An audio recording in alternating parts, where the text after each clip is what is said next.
कार्पण्यदोषोपगतस्वभावकवृक्षामत्तां धर्मसुमूढचेतक यश्रेयस्यानिश्चितं ब्रूहि तन्मे शिष्यस्तेऽहं शाधिमां तां प्रपन्नम्। ओम नमो भगवते वासुदेवाय। नमो भगवते वासुदेवाय। ओम श्री कृष्णाय परब्रह्मणे नमः। सभी सज्जनों को भगवान का नाम से और मोहन जी का नाम से सादर प्रणाम। हम लोग 36 श्लोक तक पिछले दिन ध्यान योग में विचार किया था। आगे फिर अर्जुन ने एक सवाल भगवान से करता है, आयदि श्रद्धयोपेतो योगो चलित मानसा प्राप्य योग संस्थितिम काम कदीम कृष्ण गच्छति। हे भगवान, जो भी श्रद्धा स्वरूप से श्रद्धा के साथ योगा मार्ग में या योग सिद्धि के लिए जो भी प्रयत्न करता है, उसको मन और अभ्यास का द्वारा योग सिद्धि के लिए कितना भी प्रयत्न करके कोशिश तो करता है, लेकिन वो किसी वजह से उस गति को प्राप्त नहीं कर पाया तो उसका गति क्या होगा। हमें भी पता है, हम भक्ति मार्ग में चलने के बाद में कुछ मेरे ऐसे क्लेश आने पर या शरीर का द्वारा या मन के द्वारा और किसी वजह से भी हम उसको पूर्ति नहीं कर सकता है तो कर पाया तो उसका गति क्या, आगे क्या होगा, ये सवाल अर्जुन भगवान से करता है। वो तो कोशिश पूरा दिल के अभ्यास के साथ में या अपना मन और बुद्धि के साथ में नियंत्रण करके योगारूढ़ बनने का कोशिश, योग सिद्धि के लिए कोशिश तो करता है, पूरा दिल लगा के प्रयत्न करता है, लेकिन वो आगे जा कर के उसको यथार्थ लक्ष्य प्राप्ति नहीं हुआ तो उसका गति क्या होगा। कच्छिन्न भय विभ्रंशो जिन्न प्रभव विदश्यति अप्रदिशो महाबाहो मूढ़ो ब्रह्मणपदी। हे भगवान, ये योगानुष्ठान के द्वारा ही परमपद प्राप्ति के लिए जो प्रयत्न करने वाला उसका पूर्ण अपना मूढ़ता से या अपना अज्ञता से उसको पूर्ति नहीं कर पाया, वो ब्रह्म प्राप्ति का मार्ग में छिन्न भिन्न हो जाता है। तो लक्ष्य प्राप्ति नहीं होगा, इधर से चल भी गया है, इधर से शुरू तो कर दिया, लेकिन आगे लक्ष्य प्राप्ति नहीं हो पाया। वो कैसे उसका जिंदगी छिन्न भिन्न हो जाएगा, क्या क्या होगा उनका आगे का बात।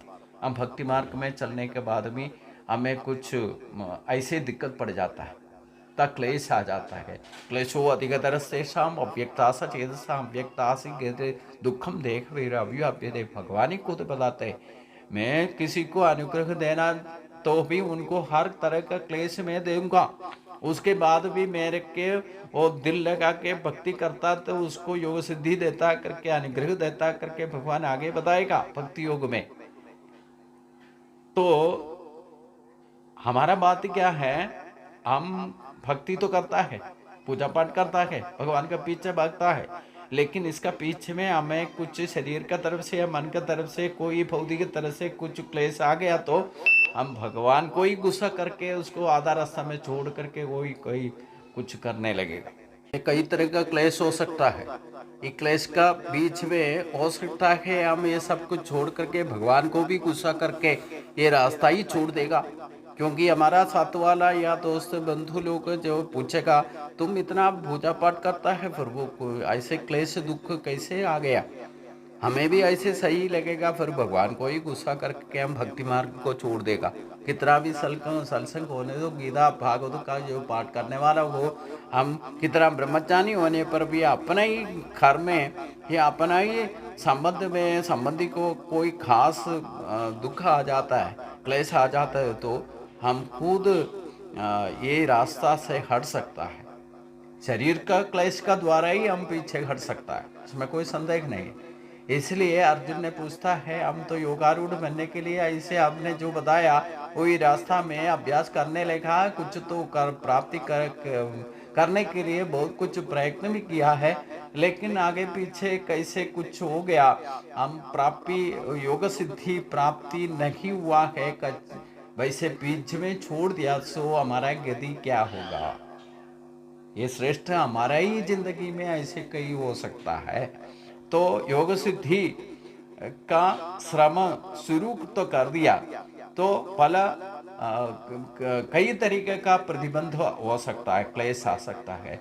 उसी का कारण हम योग मार्ग को छोड़ सकता है या विचलित हो सकता है। उसको यदि क्या होगा करके अर्जुन सवाल किया है भगवान से, क्योंकि विषय सुख को उपेक्षा करके योग मार्ग में आने वाला किसी भी उसी रास्ता में कई दिक्कत आने पर वो कैसे गुदी उसको उधर भी नहीं है इधर भी नहीं है ऐसे पढ़ सकता है। तो योग मार्ग में शुरू तो कर दिया लेकिन लक्ष्य प्राप्ति नहीं हुआ, उसका गति क्या होगा। एतन्मे संशयं कृष्ण चेत् मार्गस्य शेषता तदन्य संशयस्य चेत्वा न क्यों उपपद्यते। हे कृष्ण, मेरा ये संदेह को परिपूर्ण रूप से पूर्ति करने का, संदेह को निवारण करने का एक ही मात्र आप ही है, इसलिए ये संशय निवृत्ति आपका द्वारा ही होगा। इसलिए मैं आपसे ही ये सवाल करता हूँ, इसका उत्तर दे दीजिए करके अर्जुन ने भगवान के पास ऐसे सवाल रखा है। क्योंकि अभी तक योगारूढ़ बनने का तरीका सब कुछ मार्गदर्शन दिया है भगवान ने, इसलिए योगारूढ़ का बारे में, उसका गति के बारे में पूर्ण रूप से संशय निवारण करने के लिए भी भगवान ही एक ही मात्र शक्ति है।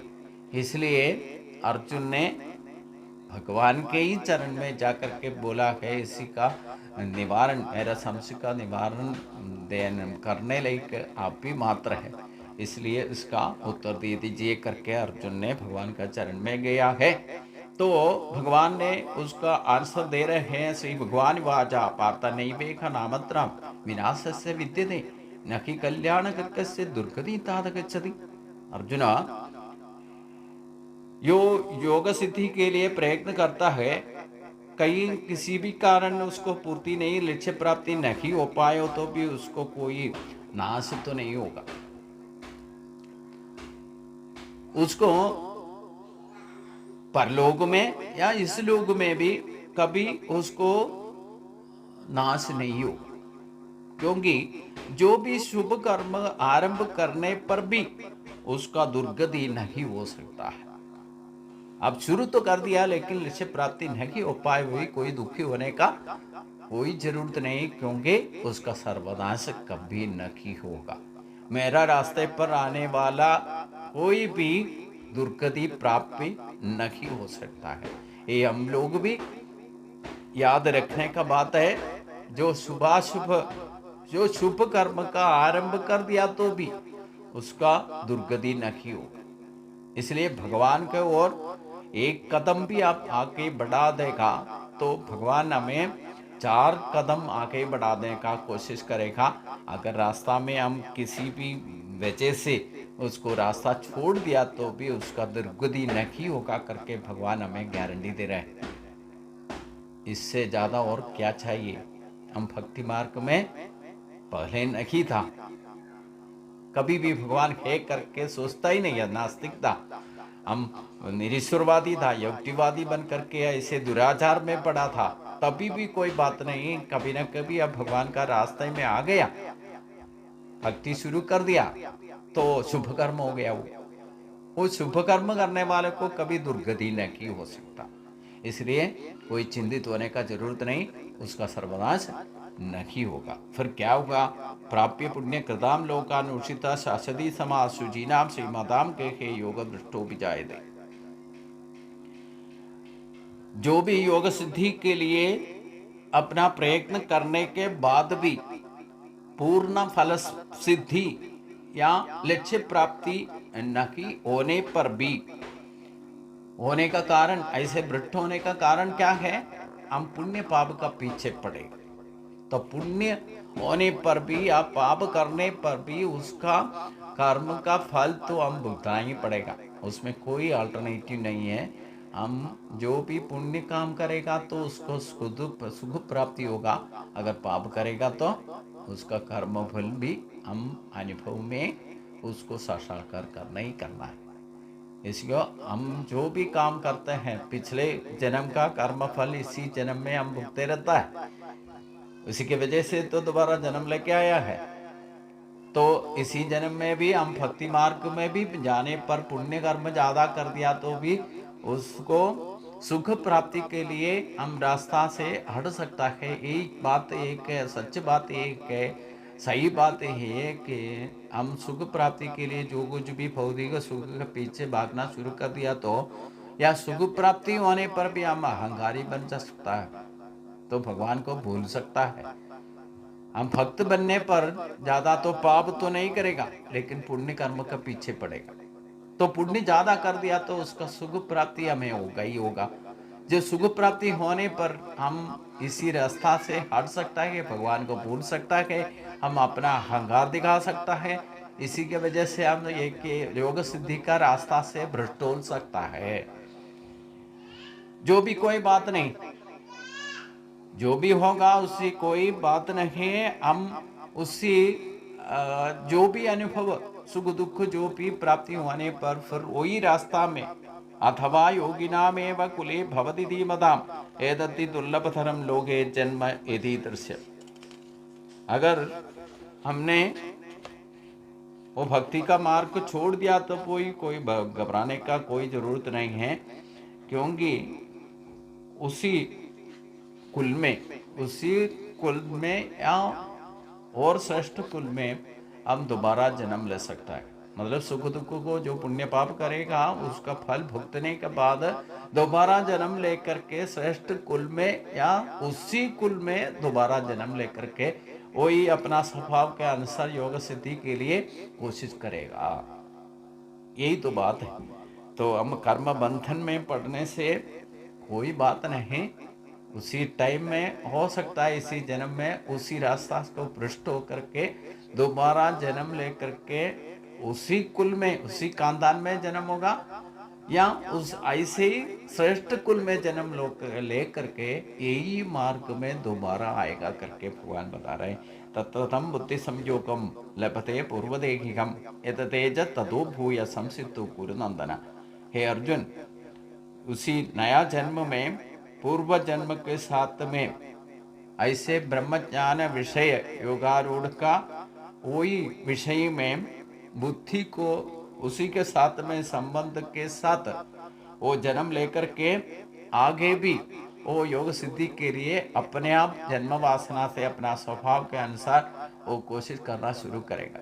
मतलब हम सीधी बात ये है, हम योगारूढ़ योग सिद्धि के लिए अगर प्रयत्न कर दिया, हम लक्ष्य प्राप्ति नहीं कर पाया है, बीच में छोड़ करके इसी जन्म को पूर्ति करना या इसी जन्म में वो उसको पूर्ति नहीं कर पाया, ईश्वर साक्षात्कार नहीं हो पाया, जैसे कोई कायम ऐसे खास बीमारी होकर के भी हम मृत हो सकता है। हम रास्ता तो शुरू कर दिया लेकिन शरीर छोड़ना पड़ा, ऐसे भी भ्रष्ट हो जाता है।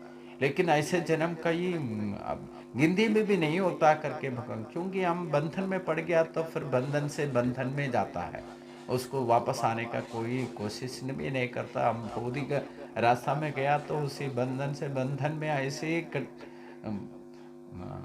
जाते ही रहता है।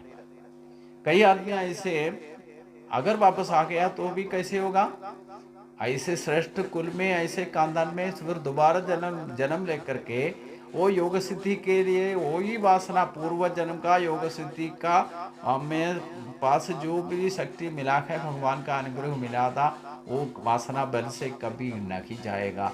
हम दोबारा उसको कैरी फॉरवर्ड करके उसी जन्म वासना के साथ हम योग सिद्धि के लिए अपने आप कोशिश करना शुरू करेगा बोलता है।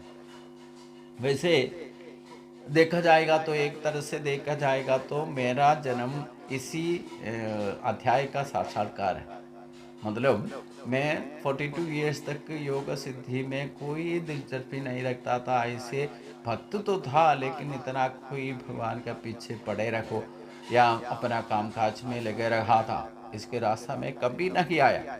इतना सोच विचार नहीं था, ना कभी गीता पढ़ा है ना संस्कृत पढ़ा है, कोई किसी में बचपन से लेकर कोई भी नहीं पढ़ा या पढ़ने का मौका ही अवसर नहीं मिलने पर भी अवसर भी नहीं मिला, अगर मिलने पर भी उसके लिए हमारा कोई दिलचस्पी नहीं था।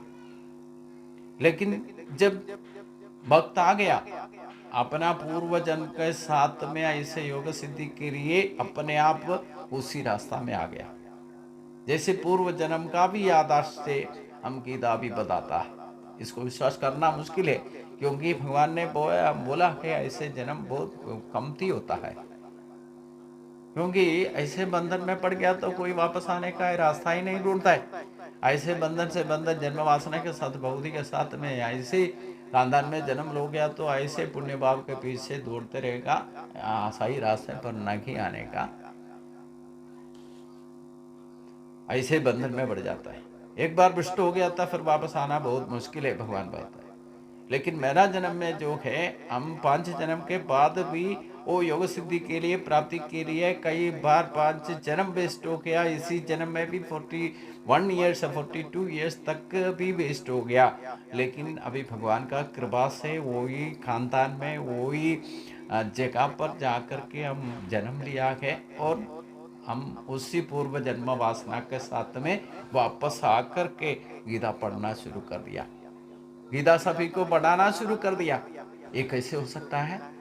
और योग सिद्धि के लिए प्राप्ति के लिए हम कोशिश करते रहता है, क्योंकि जन्म वासना यही श्रेष्ठ भगवान बताते हैं। ये पूर्वाभ्यासेन तेनैव क्रियते वशो अभिसचिच्चा स्वरूप योग से शब्द ब्रह्मादि वर्तते। वो मुज्जन्म अभ्यास के द्वारा जो भी वासना बल के साथ में, वो शरीर के साथ में कोई अवश्य अवस्था में नहीं होने पर भी वही योग मार्ग में आएगा, उसी के साथ में आकर्षित हो जाता है, उसी में दिलचस्पी बन जाता है। वो योग वृत्ति में वो पूरा दिलचस्पी लेकर के उसी आग्रह के साथ में वेदोक्त कर्म फल के स्वर्गादि सुख दुख विषयों को अधिक्रम करके भगवत प्राप्ति के लिए कोशिश करते रहेगा। यही बात तो है। तो मतलब हम भक्ति मार्ग में आने पर अगर छूट गया तो भी कोई डरने का बात नहीं। हम इस जन्म में नहीं तो अगले जन्म में वही रास्ता पर दोबारा आ सकता है। हमारा वासना बल जो भी बन जाता है, भौतिक वासना बल बढ़ा दिया तो उसी रास्ता में आएगा। अगर ईश्वर प्राप्ति के लिए योग साधना करके योग सिद्धि के लिए कोशिश किया, वो आदमी उसी वासना बल के साथ में दोबारा उसी कुल में, ऐसे खानदान में, श्रेष्ठ कुल में जन्म लेकर के वही पूछना पूर्व जन्म अभ्यास का याद करके वो अपने आप भगवान का और बढ़ना शुरू कर देगा। मतलब हमारा जन्म वासना के कोई भी नष्ट हो नहीं हो सकता। हमारा श्रेष्ठ जन्म में पिछले जन्म में था, तो हम इस जन्म में भी श्रेष्ठ कुल में दोबारा आ सकता है। हम किसी भी तरीके से कर्म बंधन में पड़ गया तो भी उसी को अनुभव होने के बाद दोबारा इसी वासना बल के साथ में दोबारा आ सकते। मतलब यही भौतिक दृष्टि से देखने से हम इसी जन्म में जो भी पोस्ट या जो भी पदवी हमने प्राप्त किया तो भी भौतिक दृष्टि से भौतिक स्थान मान जो भी प्राप्त किया तो वो दोबारा अगले जन्म में आकर के मांगने से नहीं मिलेगा। लेकिन भगवत प्राप्ति के लिए हम योग सिद्धि के लिए जो कुछ भी हम भक्ति मार्ग में जो कुछ भी किया है उसको कभी नष्ट नहीं होगा। हम कितना भी जन्म लेने का हम योग्य बन जाते हो, भगवान उसको वासना बल के साथ में हमें वापस कर देगा। अब इसी जन्म में 10 राम भगवान का नाम लेकर के मर गया समझ लो, अगले जन्म में आप 11वां नाम जप करने से भी यह 10 के साथ में जोड़ा जाएगा। यही है खास बात। अब 100 नाम भगवान का लेकर के या सहस्राम जप करके अब डेथ हो गया तो भी अगले जन्म में उसका बाकी करना है। बस हम कैरी फॉरवर्ड पिछले जन्म का सिद्धि को अगले जन्म में भी प्रयोजन पड़ेगा। यही तत्वज्ञानी का सर्वश्रेष्ठ माना जाता है। इसलिए प्रयत्नादि मानस योगी संशुद्ध गिल में से अनेक जन्म संस्थिति सदो यादि वराम गति। जैसे भी भक्ति मार्ग में तीव्र रूप से जो परिश्रम करने वाला योगी, ध्यान योगी अपना पाप वासना या पुण्य वासना जो कुछ भी छोड़ करके परिशुद्धि बन जाता है, वो अनेक जन्म के बाद भी भगवत प्राप्ति सिद्धि हो सकता है, परम पद प्राप्ति उसको हो सकता है। मनुष्य जन्म का यही श्रेष्ठ है। हम कितना भी जन्म लेना है या इसी भूमि में वरिष्ठशाला में आकर के अनुभव के द्वारा ही हम जैसे क्लियरेंस करेगा, जैसे शुद्धि परम शुद्धि बन जाता है, कितना भी जन्म लेने पड़े तभी भी भगवत प्राप्ति हमें मिल जाएगा करके भगवान हमें बताता है। इसलिए तपस्भ्यो अधिको योगी ज्ञानेभ्यो मतो अधिक कर्मेभ्यश्च अधिको योगी तस्मात् उद्योगी भव अर्जुन। इसलिए ध्यान योगी सबसे श्रेष्ठ माना जाता है। वो तपस्या करने से भी, ज्ञान योगी से भी, कर्म योगी से भी श्रेष्ठ माना जाता है। इसलिए तुम जरूर ध्यान योगी बनने के लिए भगवान अर्जुन को बताता है। हमें भी यही करना है, भगवान शक्ति को हम ध्यान के द्वारा ही हासिल करना है। योगी आत्मा विचार बार बार करके करके आत्मा साक्षात्कार में जाना है। देखी बोध को छोड़ करके, देख बोध को छोड़ करके देखी बोध में आना है। हम शरीर संबंधी सोच विचार को आत्मा संबंधी सोच विचार करना है। इसलिए ध्यान योगी श्रेष्ठ माना जाता है। योगी नाम अभी सर्वेशा मत के देन अंतरात्मना सत्तावाम भजते यो माम समय युक्त तमो मतः। इसलिए जो पूर्ण विश्वास के साथ परमात्मा को अपना मन के प्रतिष्ठित करके मुझे भजन करो, जो ध्यान योगी बनो, वो ही उत्तम माना जाता है।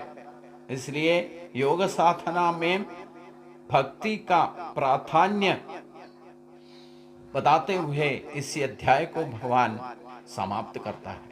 हम आत्मा विचार करके करके, आत्मा ध्यान करके, आत्मा बोध के साथ में हम भक्ति में जाना है।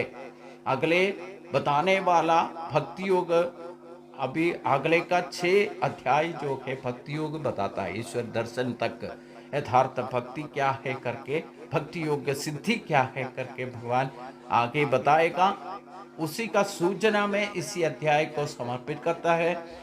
इसलिए ये सब कुछ हम योग साधना करने का मतलब, योगारूढ़ बनने के लिए भगवान बताने का मतलब यह है, हम आत्म विचार करते करते, आत्मा साक्षात्कार करके, आत्मा बोध के साथ में भक्ति में जाना है। तभी भक्ति, यथार्थ भक्ति, अनन्य भक्ति, एकांत भक्ति हमें सिद्धि में, ईश्वर प्राप्ति में पहुंचा देगा।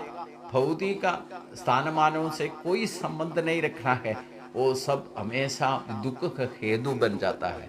इसलिए भगवान बताता है, योग साधना में सबसे श्रेष्ठ माने जाने वाला भक्ति योग को हम सिद्धि में बदलना है। उसके लिए आत्म विचार करके आत्म ध्यान में श्रेष्ठता हासिल करना है। उसी के लिए ध्यान योग भगवान बताता है, योगी नाम अभी सर्वेशान मग्गदेन अंतरात्मना श्रद्धावान भजते यो माम समय युक्त तमो मतः। पूर्ण श्रद्धा के साथ भगवान को भजन करो, आत्म विचार के साथ में भजन करो, उसी को साक्षात्कार करो, उसी के लिए ध्यान करो, भगवान का बारे में सोच विचार करो, भगवान का शक्ति को हासिल करो। उसी के लिए ये अध्याय को भगवान का सामने पूर्ण रूप से समर्पित करता हूँ। इति श्रीमद्भगवद्गीतासु उपनिषत्सु ब्रह्मविद्यायां योगशास्त्रे श्री कृष्णार्जुन संवादे ध्यान योगो नाम षष्ठोध्याय का सभी सज्जनों को भगवान का नाम से और मौखन जी का नाम से नमस्कार। आगे भक्ति योग हम अगले दिन शुरू करेंगे। सभी को फिर से नमस्कार, सादर प्रणाम।